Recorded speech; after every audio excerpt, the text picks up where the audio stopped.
We're going to talk a little bit about Sean O'Malley and Sterling, but we're not going to just like run it down. We've seen it. You guys have heard all the rundowns. We're a week, we're a week past the news cycle. Our attention is to Singapore. I do have something I want to highlight in regards to Sean O'Malley's beautiful right hand on Aljamain Sterling. And it relates to this Singapore card. Sugar Sean O'Malley, ladies and gentlemen. Sugar Sean O'Malley with the upset right hand from hell. Beautiful KO TKO on Aljamain Sterling. I say KO TKO because that punch didn't just knock him out cold, but that punch knocked him on his ass. And Aljamain Sterling with some crazy ground and pound, a nice right, some hammer fists, and though some of our friends on the channel said it was an early stoppage, look, he was going to go out anyways. Cannot take away that moment from Sean O'Malley. What a tremendous win, and so lucky for him that the top contenders in that division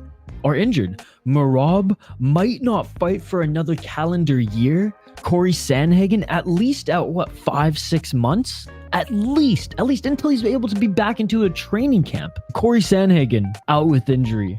Merab out with injury. Who else is up there? Petr Yan. They're not going to give O'Malley that rematch right. Petr Yan has to have another win. He's been sitting out. It's going to be Chito Vera. Chito Vera beating Pedro Munoz couldn't have worked out more perfect for the UFC and Sean O'Malley, quite frankly. If Pedro Munoz would have beaten Chito Vera, sure, there's a storyline there with the eye poke. Sean and him never really fought, the full fight, but you can really sell the Chito and O'Malley fight. Is Chito deserving of a title shot off of that win against Pedro Munoz? No.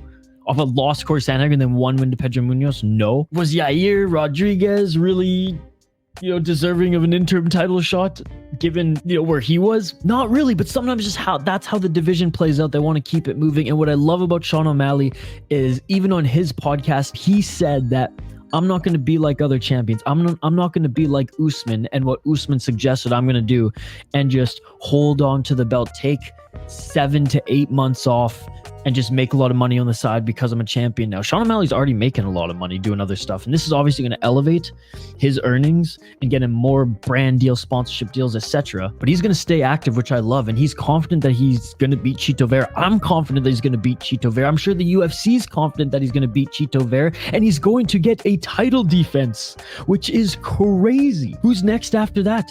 Does another quote-unquote easier contender than a Corey Sandhagen and a Merab, an easier matchup, pop up and win a couple fights in that time frame too? Corey Sandhagen not quite ready. The UFC, we'll just give one more. We'll give this guy one more shot there because we want O'Malley to win 2 in a row there, and then suddenly Aljamain Sterling's not really the bantamweight GOAT anymore. If Sugar Sean O'Malley gets 2 title defenses, whereas Aljamain Sterling had 3.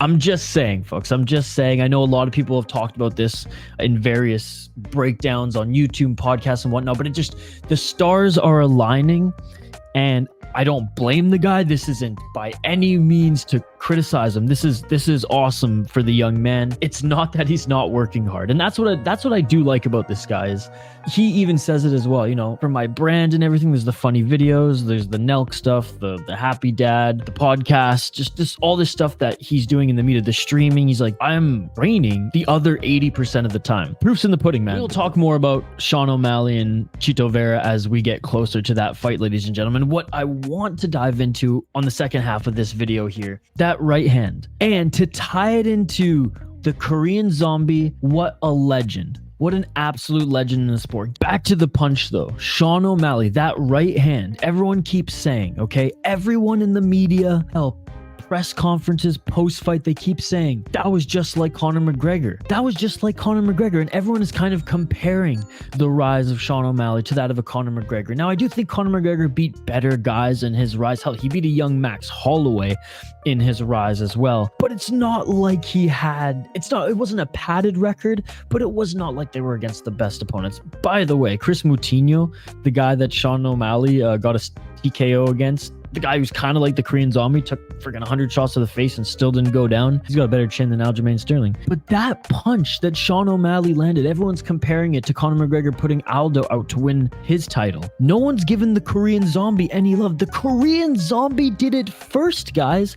The Korean Zombie did it first. Just like the Korean Zombie pulled off the twister before Bryce Mitchell. The Korean Zombie also pulled off that right hand before Conor McGregor on Jose Aldo and Sean O'Malley on Aljamain Sterling.